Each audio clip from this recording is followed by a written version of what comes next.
And I'm like, Mom, I've been sitting in darkness for half of my life. I'm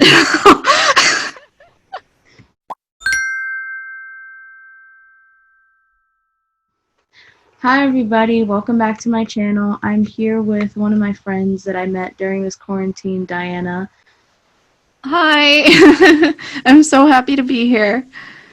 Yeah, I'm gonna link her channel in the description box so you guys can head on over to her channel and check out her awesome videos because I think she's one of the great blind YouTubers that I've met. Oh, Um, thank you, Gabby. I am really glad that I met you and that we've gotten to connect during this quarantine because, we have a lot in common and we've already done some collabs together mhm. on my channel and with Blind Press. It's been fun. Yeah, for sure. So today I just wanted to bring Dianna on because as you guys know, I am fully blind, but Dianna has low vision, which if she wants, she can, talk about that. Mhm. Um, but we're just going to talk about the difference and the similarities maybe of what it's like being fully blind versus having low vision. So, Dianna, I will let you kick it off. Okay. So I have been low vision since birth. Um, I have no vision in my right eye, and I have limited vision in my left. So I can see colors and shadows and like shapes and things, but the farther away something is, the less I'm able to see what it is. Like I can really see things better if they're very much close up to my face. I usually use a screen magnifier on my computer. I do not use the magnifier on my phone because the phone, like the screen is a lot smaller and I just find it annoying personally. So usually when I use my phone, I will just hold it close to my face, which I know is probably not good, but that's okay. And I'm a cane user. I did learn Braille when I was in school. However, I've not kept up with it, so my skills are bad. And I am a former guide dog handler. My dog is now retired. But, obviously I am legally considered, blind by the government. Like am able to get orientation and mobility training and assistive technology and whatever based on my visual impairment. Um, and I just think that it's really interesting, like, because I have a lot of friends who are also low vision, but a lot of friends who are also completely blind. And Mhm. it's very fascinating to see just the spectrum in terms of like vision loss and like the amount that somebody is able to see versus like not. Right. It is interesting to me because I know like people with low vision have their sight ranges. Like some people have a little bit more in one eye and some other people are like, no, like I can't see that much. Like I still have low vision, but I can't see that much. So Right. like does yours range from like, okay, well, you already said because you use like the magnifier and things like that. So sometimes you have to be a little bit closer to see things, I'm guessing. Yes. And my vision definitely can change like based on the lighting condition Hmm. in my surroundings. Like for example, I have no vision at night. um so if it's a poorly lit area, like I really can't see anything, and I know that sighted people probably also can't see anything, but I really can't see anything at night. If it is overcast outside, sometimes I'm able to see things a little differently. Like I'm able to make out brighter colors better Hmm. versus, darker colors or things that blend in more with the environment. If there's snow on the ground, sometimes that bothers me because the sun will glare off of it. Hmm. And it just makes everything seem a lot brighter than it is, which is why sometimes I'll wear sunglasses in the winter when outside. But yeah, I'd say that definitely, like I had said earlier, blindness is definitely a spectrum, and low vision is definitely also a spectrum. I know people who can see much better than I can, and some people who can see, worse. I would consider myself somewhere in the middle. However, I do feel like I do things more the sighted way, if that makes sense. I definitely use my vision more and probably am overcompensating a bit, but I mean, that's just how I was taught to do things. Right. See, that's so interesting because to me, even though like let's say we're talking about light, like I've gotten the question like, "Oh, how do you know if the lights are on? How do you, you know, does the sun never bother your eyes?" Which it does. I'm sure it bothers everybody's eyes. But, like it just for you, it's the glare that really does kind of set it off a little bit for you, and you're like, "Whoa, okay, like I don't know." You can't see that much in the when that glare is happening. And for me, Right. it's like, oh, it's too bright outside. I don't know how because I can feel obviously the sun when it's out. So like I would know, okay, like this is too much. But like not being able to see, and it's funny because when I lost my sight, I was still really young, so I don't have any recollection of like seeing anything. So I just think for me, going back to the phone thing, it's like I use voiceover, which people are always like, why do you have your headphones in? And I'm like, listen, I can't, if I have my phone out, people are going to be like, oh, why is your phone so like noisy? What is it doing? And I Right. just, so Yeah, it's a you talk about privacy like your thing. experiences with just things with your with low vision. Words are confusing and I can't seem to talk. So Oh, that's okay. I've actually known some blind people who use voiceover, or anybody really who uses voiceover on their phone, and sometimes they will turn the screen curtain on. hmm So their phone like screen looks like it's off to a sighted yes, that's person. happened to me. Yeah, and so I know somebody who, I guess they were traveling somewhere and there was a sighted person sitting near them, and they were very adamant, like, oh, like your phone died, like what's going on? And the blind person was like, no, like I'm using my phone, it's fine, it's privacy setting because I don't want hmm people like you looking over my shoulder. Exactly. I've that's happened to me. Like if my phone is on the charger, people will be like, "Oh, it's really dead." I'm like, "No, it's not. I'm still using it. It's just have the screen curtain on because I don't know." And then whenever like my mom or my brother is borrowing my phone for something, they're like, "Oh, your phone is really dark." I'm like, "No, really? I didn't know. I'm sorry." Right. Well, and how, I mean, but honestly, like, how would you know? Right. Like, I mean, I usually I check like the brightness settings and I'm like, okay, like why is the brightness at like 15? Because sometimes it just jumps up when the screen curtain is off anyways. Yeah. Um, so then like my brother, like if we're hanging out or whatever, he'll be like, oh, like your phone is on or whatever, and I'm like, yeah, I'm using it, but like obviously I don't need it, so I just turn it off and turn the screen curtain on because I'm like, whatever. Yeah, exactly. I mean, if you're able to do that, definitely. I have used voiceover. I use it occasionally. I don't use it like primarily. But I'm definitely not at the level where I can just turn the screen curtain on and be like, okay, let's do I'm this. good. So I want to ask you some questions about like the struggles you've been faced with people with your vision, because I know for me, there's a lot of things with people like grabbing my arm instead of me actually holding onto their elbow, or just things that people with less vision may experience. So maybe talk about like what are your struggles and like things that people have said or tried to say or whatever. I don't know. So it's funny because when people see me with a cane, hmm they automatically think I can't see anything at all. And I've heard that that's a kind of like a common thing among the low vision community, is that, like, when we're out and about in public, we have our canes with us or a guide dog or whatever. People automatically just think that we can't see anything. Like, there's no thought in their mind that's like, oh, maybe this person can see. Uh, so I have had people grab me and, try to pull me somewhere where they thought I was going. I've had some random lady wait at the bottom of an escalator and grab my wrist to try to help me off when I was going down to a train platform at a subway station. That was very Oh. frightening.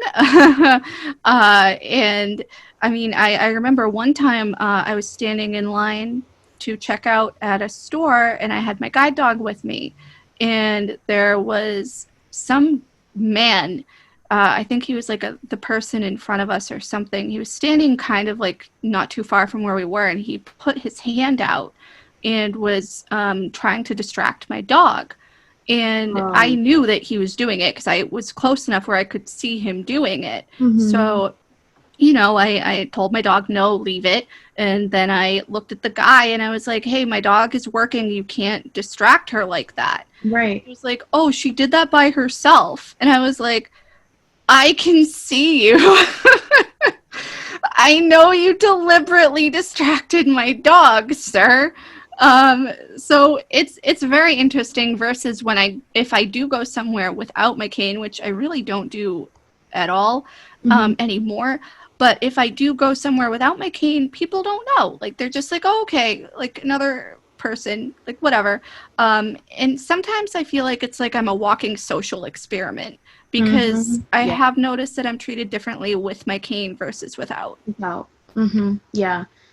Same with me when I'm out and like if even if I'm walking with my mom somewhere, like if it's in a place that I know really well, I really don't always like hold on to her elbow or whatever. Right. But like, you know, I've been on the train with her and if I'm there with my cane because I'm just like, well, whatever, like this is, you know, I just have it. And my mom will be like, oh, people are staring at you. Or like if I'm doing homework on the train and I have my braille note out and I'm like typing and reading the display, she's like, people will stare at you. And like, I'm like, you see, when I don't have any of that stuff in my hand, people are just like, oh, whatever, it's just another person, like you said. Yep. And it's so interesting because with my cane, I've actually had like it was almost an incident where somebody was like grabbing my cane trying to guide me and I was like, can we not do that because I don't think this is safe at all. And I don't know, it's just been really weird. But I mean, do you have any questions for me about like the blindness stuff? I don't know. Yeah. So I actually do have a question. So can you see light or do you not have any light perception? No, I have no light perception. One second, I feel like I have to sneeze. Oh, that's okay. Bless you. Thank you. You're welcome. um I I don't, but it's funny because, and I don't know what this is. I think is it photophobia? But like when somebody's taking a picture of me, if the flash is on and my eyes are obviously open, like I don't know, like I can kind of feel the flash or like the glint or whatever on shining into my eye, and I'm like, whoa, Yeah. okay, can we hurry up and take this because this hurts, and it's weird. Oh, yeah. I hate taking pictures with the flash on, like having pictures taken of me with the flash on. It's so bright. Like, and you're right, it does hurt. I mean, I don't know if that is photophobia. It might be. I'm not I 100% don't know. sure. I think so. Um, but it's just so like I know some blind people like who have no light perception or anything who sometimes like they don't know if a light is on, but then I know like some people who like sometimes like you know they know like if the light is on, or I know some people who are just like, well, like I can't see anything, so why bother having the light on at all, Hmm. versus you know other people who are like, well, I mean the light, like having it on, like it's like a normal, it's a like a normal thing. Like if you were sighted, you would have the light on. Just because you can't see light doesn't mean that you shouldn't turn the light on. So I guess what I'm trying to say is, what is your opinion about that? See, it's such a funny thing, and I say this story all the time because usually, you know, when I come home, I'll do my homework, and sometimes I'll just won't turn the light on because I'm like, whatever, it Right. is what it is. And my mom will come in and she'll be like, why are you sitting in darkness? And I'm like, Mom, I've been sitting in darkness for half of my life. I'm tired.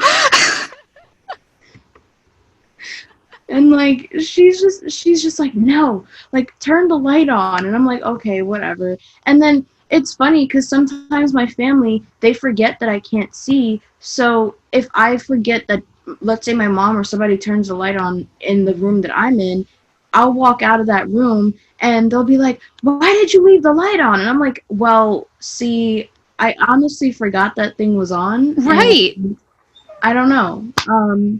But for me, I usually, when I get up, if I'm in, like, let's say I go in the kitchen or something, if the light is on, it's usually for the sighted people because they always come in and then my brother gets scared because I'm standing there, like, getting water. And he's like, oh. Um, so I do that for them. I don't really care for it, obviously, but my family gets very, like, oh, turn the light on, turn the light on. And I'm like, well, okay, I guess so. Yeah, no, I completely understand that.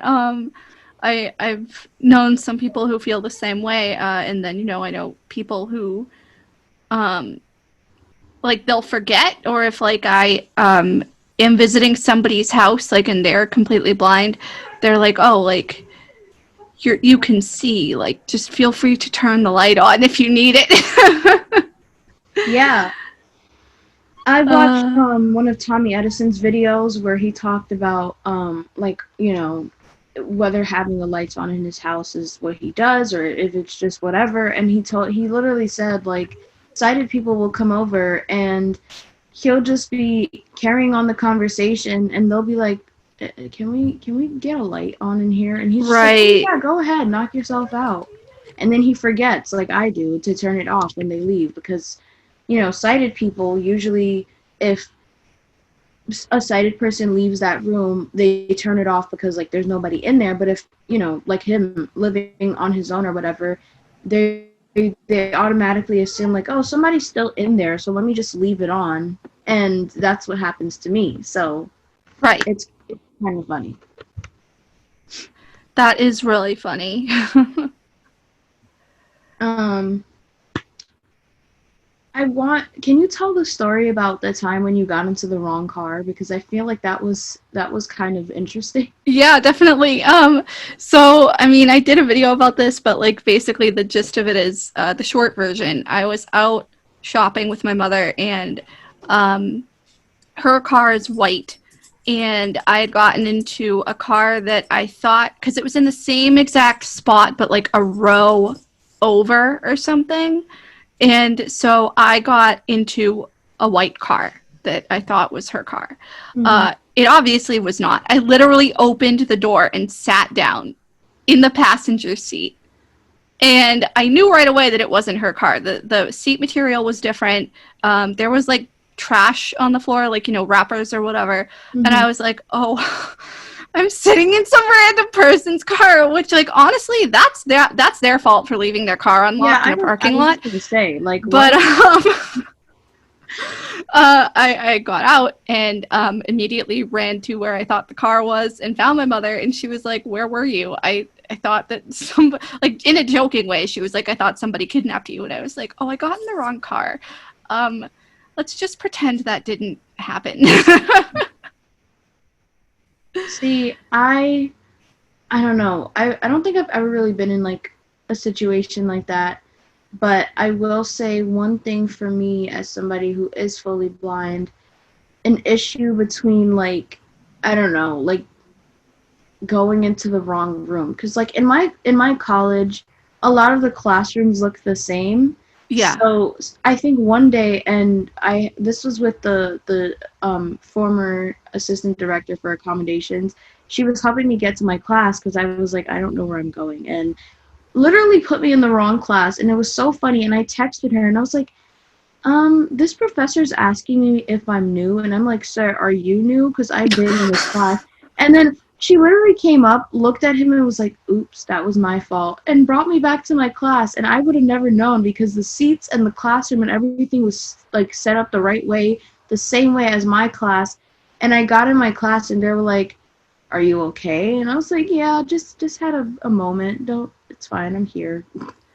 So that actually happened to me, something similar. It was like the second class session of the semester, and literally this was like right before I left to go get my guide dog. So I walked into the room before my class, so Mm-hmm. like into the classroom before where I was supposed to go, and again, same setup, same exact everything. I sat down. I didn't recognize any of the people coming in, and then I didn't recognize the professor either, and I was like, oh. So I discreetly, as discreetly as a blind person can, um, gathered my things and left, and also kind of wanted to die. And then I ended up going into the correct classroom. This had only like 5 minutes had passed. Probably it was like the Mm-hmm. beginning of the Same. session. But by the time I had gotten in there, the whole room was like everybody was there. Mm-hmm. We were in an overcrowded classroom. So, unfortunately, the seat that I had claimed for myself the prior session before had been taken by somebody else. So I had to find my own seat, which was in like the far on the far side, not close to where the professor was, so I couldn't see what the heck was going on. Mm-hmm. And then after that class session, everything was fine. I went to the right room. I got there like a couple minutes early. It was a-okay, and I had my normal seat back. But I actually forgot about that until you brought up your experience. So thank you. So for me, see, I am like, I don't like being, I get embarrassed when I'm around like crowds of people because if I make a mistake, it's like, okay, all eyes are looking at you like, oh, you just Yep. messed up. So usually in classrooms, I try to take the seat closest to the door. And I there was this one class I was taking, and I swear, every time I had this class, it seems as though all the seats by the door were taken. So I would have to struggle to find a seat that was, at least like open, that was available. And it was so hard because people in this class were not even like, hey, want to help? Can I help you find a seat or like anything? And I was just like, yeah, I don't know. And it's just so weird because even when I'm walking and I'm using my cane and I make a mistake, I'm like, oh crap, turn back around. But then I feel like people are like, ooh, do I help her? Do I just let her Right. People figure it don't out? know how to help. Mm-hmm. And I think that speaks a lot to how society views us as blind people.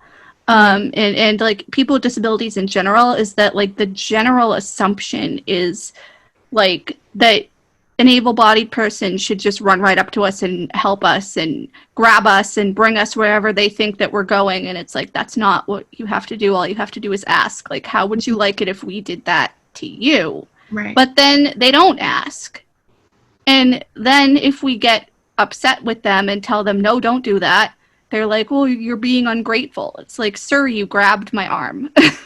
Of course I'm ungrateful. Um, Yeah. so I know you had a guide dog, Fawn. She's so adorable. Oh, thank you. Um, can so have you been faced with any discrimination with her? Because I know there's a lot of people that are faced with like Uber denials and like just different things. So can you maybe talk about some of those things with her? Yeah, so I deliberately chose not to use Uber when I was working her, and I don't use Uber anyway, just because like me personally, if I were to get in an Uber car, I would not go by myself. I would like to try and go with another person, just because some of the Uber drivers can be Oh yeah. creepy. But I did not deal with any Uber denials specifically because I didn't take Uber or Lyft. However, I did experience a couple of issues. One of them that really comes to mind is about a month, or I don't even think it was a month. It was a few weeks after I had gotten home with her. We were going to New Hampshire for the weekend to celebrate my grandfather's birthday, and there were a lot of us, so we were staying at a hotel. It was like a Holiday Inn or whatever. Mm-hmm. And so the people at the hotel, when we had walked in to check in, they saw, that I had that I had the dog, and they were like, "Oh, we're gonna put you on the first floor because like you have a dog, like you have a service animal." And Mhm. I was like, "Okay, in the future, that is not how this works. Just because somebody walks up to your front desk to check in with a service animal does not mean that you are required to put them in a specific room, and you should not be putting them in a specific room Right. because, like, again, that's not how this works. That's discrimination. And basically, what I had done is I had cited the ADA law or whatever it was that had sounded more official than what I'm saying right now. And the people were like, "Oh, well, we can move you." And at that point, it was like, no, because, we had already gone to our room and put our stuff down and whatever. So it was fine. But I was like, no, I just want to let you know for the next person who Right. might come here with the service animal. Because if you don't say anything, these They're people just gonna are keep not going to going. know. Exactly. Yeah, But that's like, I mean, other times it's been great. I remember once I went out to dinner with my parents and a couple of family friends, and the people at the restaurant, like, they literally treated my dog like she was the queen. Like, they put us at a big wraparound booth. There were only 5 of us, and they put us at a booth because they were like, "Oh, like there'll be more room for the dog," which again, we could have sat anywhere, but I was grateful for the space because hmm then I was able to put her easier under the table so she wouldn't be in the way of everybody walking around the restaurant. right. And then they were like, "Oh, like, we see that you have a service dog. Like, do you want water for her?" And I was like, "No, you don't have to do that." I think that they ended up bringing over a bowl of water. I know that once when I went to a Wahlburgers, which is, like burgers, like I was sitting, I think, outside. I think they had outdoor seating at this point or whatever. Wherever we were sitting, they brought over like a little paper cup, like that they used to usually put fries in or whatever, and they filled it with water and they just put it on the floor, like for my dog, like without even asking me, which at the time I thought was great, and I still think that is great. But also, it's like, please ask, and it's just Right. water. It's not like they were trying to feed her. I have fortunately not encountered people trying to give her food, like when we were out in public. It was just more people being like, "Oh, dog," and then trying to distract her. hmm But I know other guide dog handlers who have encountered a lot more serious issues than I did. And, they deserve the right to tell their stories, but I am very fortunate to have not encountered a whole lot of discrimination. hmm Um, at some point, once all of this is over and I'm in a slightly different living situation, I would like to go back and get another guide dog, but now is not the time. And for viewers who don't know, I got my dog from Guide Dog Foundation, which is on Long Island, and they have a sister organization called America's Vet Dogs, where they pair dogs with service, or they pair service dogs with veterans. And I believe they also provide some sort of cross training. So, like, if it's a veteran who lost their sight, then they're able to train the guide dog to be both a guide dog and a service dog, like in terms of providing nightmare interruptions and other PTSD tactics as well. And I think that they're a really great organization, but that can be a topic for another time. Cool. Well, interesting. Yeah. Um, so have you ever like has anybody ever been like, "Oh, you don't have a service dog," because I mean, you have some pretty usable vision. So have you ever been like hit with that situation? Because I know there's a lot of stories of people being like, "Oh, this is a service dog, but it's really not. It's just like, you know." Yeah. I had a thing where a lot of people would think I was training her, which, like, that's not their fault. They just don't know. But I remember once I was standing in line to check out at Kohl's. These stupid things always happen when I'm standing in line to like check out at a store. And the supposed manager of that location, I believe he really was the manager, but he was just kind of a jerk, had come up to us. And mind you, we'd been in the store for 2 hours. Shopping or whatever, and everything was fine. I had fun. She was fine.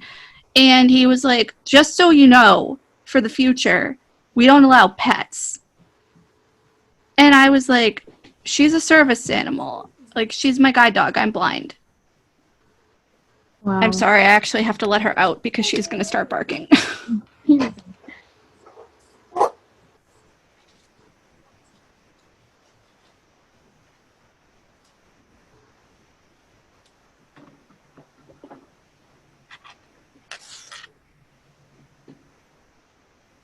Apologize for that. You're good. So I had explained to him that she was my guide dog.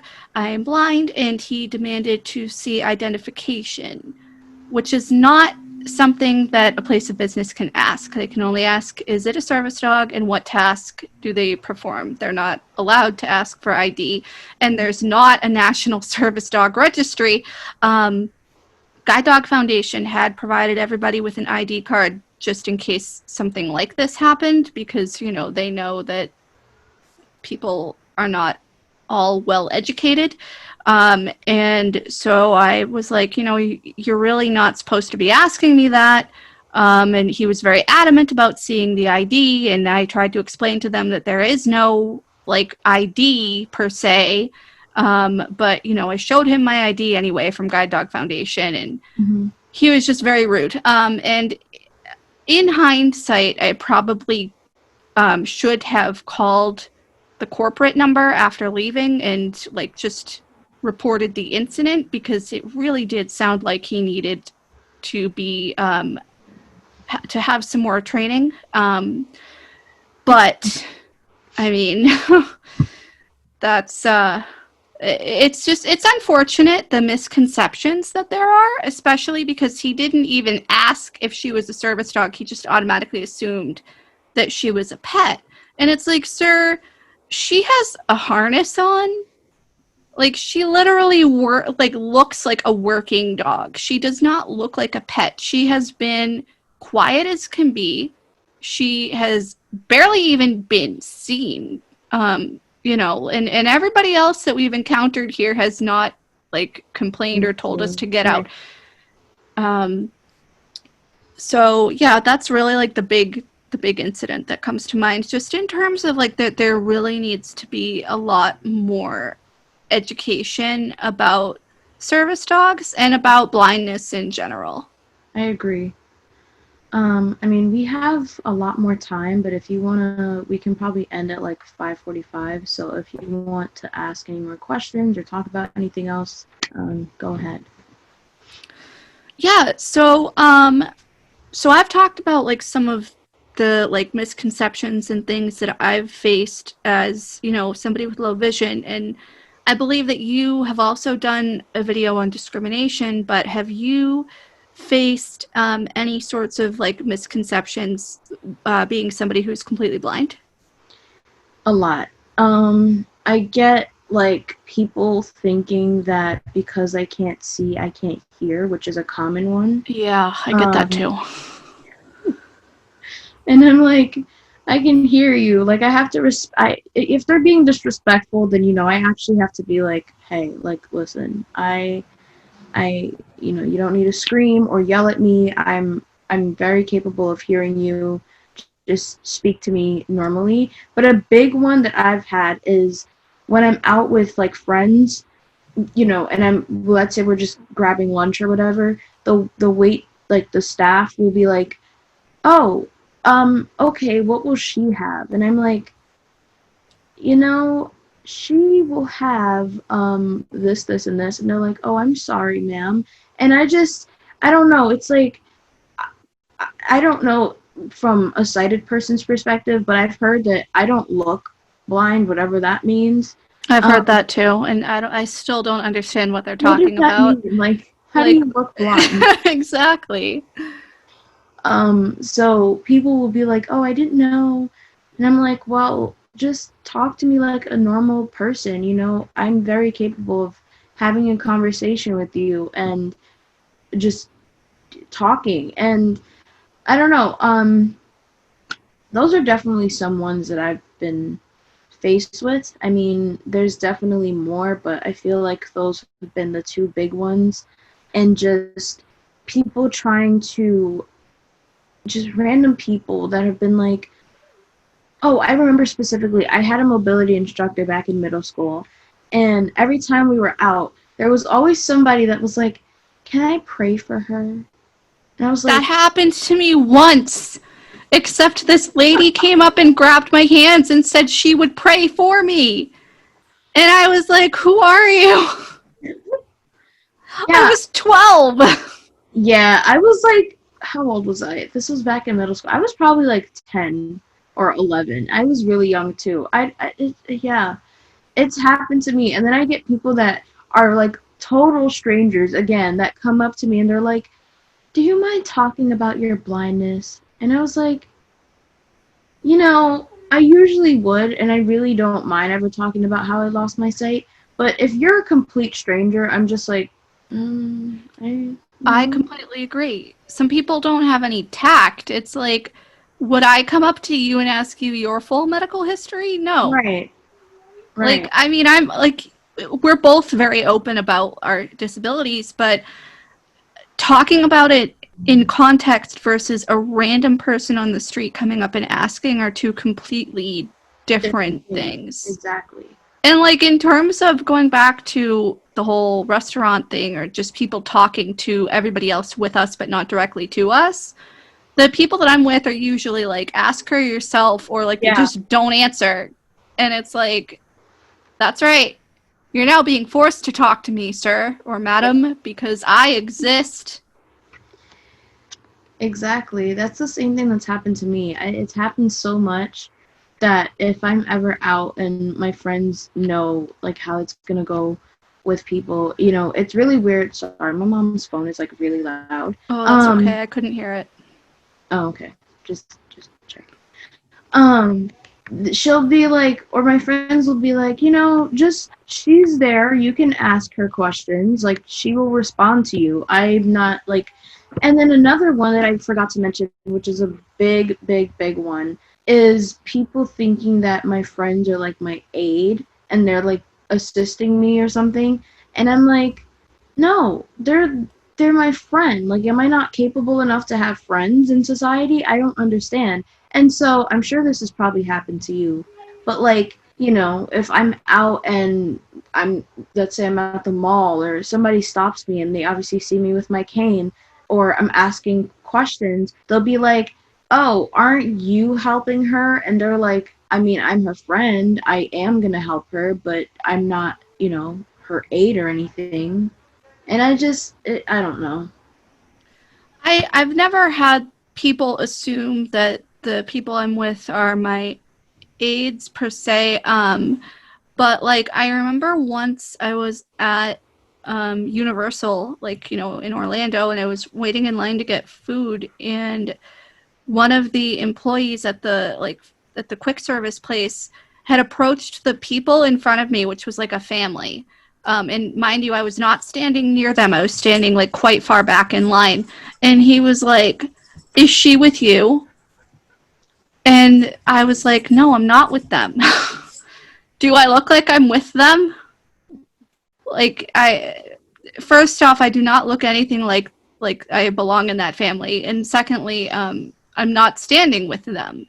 Right. And thirdly, please talk to me instead of the people around me. And then in the same instance, I wasn't quite sure where to go to pay for my food because the place was set up kind of weirdly where there were different stations and things like that. And I was with my cousin, but she had gone elsewhere to get food, and then we were meeting up outside at a table. And so I had asked I think it was that same employee because I came across him a few minutes later and I asked him where I needed to go to pay. And he got very frustrated with me and was like pointing or like using very vague instructions on where to go. And I was like, can you please be a little more specific? And he like just did not want any part in it. I also had some manager at a restaurant one time.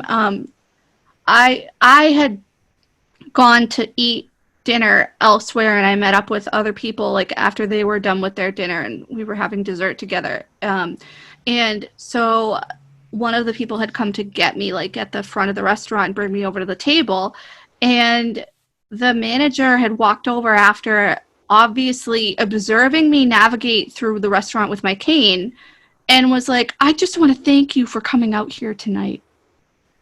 And I was like, thanks. um, I'm a little offended. Right, like, what? What did I do that's so miraculous? I just walked to a table. I followed somebody and walked to a table. Like any person can do that. But Right. because I have a disability, it's seen as like a giant accomplishment. I want to briefly talk about the inspiration thing because it's a big thing within the blindness community, and I think in with other disabilities, obviously. But it's so I listen. I get it. I've had people tell me like, "Oh, that was inspirational," but it's like it's the way that people say it, if that makes sense. Like it's the way that they come across with the message. I've Yeah, had people literally pity me and be like, "You're such an inspiration for doing X, Y, and Z," and I'm like, "Why? I'm a human being. I'm normal. Besides the fact that my eyes don't work, like um, exactly. And sometimes they're like, oh, I don't know what I would do if I lost my vision. And it's oh like, yes, well, please, like, we're fine. Like, this is fine. I mean, I know people who lost their vision later in life and they are okay. right, Like, it's just, it's the context. Because, mhm, like you said, if you're doing some mundane thing and some random person comes up to you and says, oh, you're such an inspiration, like, yes, that's offensive. But if you're actually doing something that's inspirational, like if you're giving a speech or if you're like making a change in some way, then yes, that is inspirational. That does deserve recognition. But for getting up and getting dressed and going out of the house, or for crossing the street, or walking through a restaurant, or buying a coffee, like, mhm, that is not, I do not need applause for that. Like, I just want to get my coffee. Like, please, exactly. like, yeah, just all, and I think that I'm sure that you feel this way, and I think that other people in the disability community feel this way too, is that we just want to be treated like everybody else. Yes. I think that's a thing too. Um, I've heard a lot of people be like, "Oh, people with disabilities like are expecting people to treat them with special treatment and, you know, kind of give them everything," which isn't true because as you and I both know, a lot of the people we know and a lot of other people within these disabilities, with that have disabilities, it's like no, a lot of us will prefer for us to not be babied, for you to not pity us, for you to not like be there at our every beck and call and wait on us hand and foot. And I think that is a lot of the reason why so many people who and I only know about, our community, that is a lot the reason why so many of them lack so much independence and rely on so many other people because I think for me, especially growing up, like, yeah, my mom and my family was, and they kind of still are very, very overprotective, but being able to figure out things on my own before I'm like, oh, help me, they allowed that to happen without them kind of babying me, saying, oh, I'll do it, I'll take care of it, don't worry about it. And, I think that it helped me a lot because now I'm able to be like, oh, hey, I want to figure this out and kind of understand it before I ask somebody for help, because there's already this idea in society that people with disabilities need people to be there for them and they need people to take care of them every single minute of every day. Yeah, I completely agree. And like, I mean, I know a couple of people in the blindness community. They're like much older, individuals. And they unfortunately have that mindset where they think that everything should be handed to them and handed to all blind people and people with disabilities because of the disability. Like that we should get stuff for free because we're disabled. And it's like, that's not how the world works. Right. And I really do not want that to be how the world works, because like, then what's the challenge of anything? Exactly. Like, what is the incentive to work hard and to have a goal and want to do something if you're just going to get handed everything? Right. Right. Well, I mean, I think we've covered a lot today. So Dianna, I want to thank you for coming on my channel. Guys, remember to go subscribe to her, check out her videos. I will link my blindness playlist up in the cards and down in the description, and I'll see you next time. Bye. Thank you, Gabby, for having me. I really appreciated being here. No problem. All right. Zoom, do you want to stop cloud recording? If yes, do you want? If yes, yes button.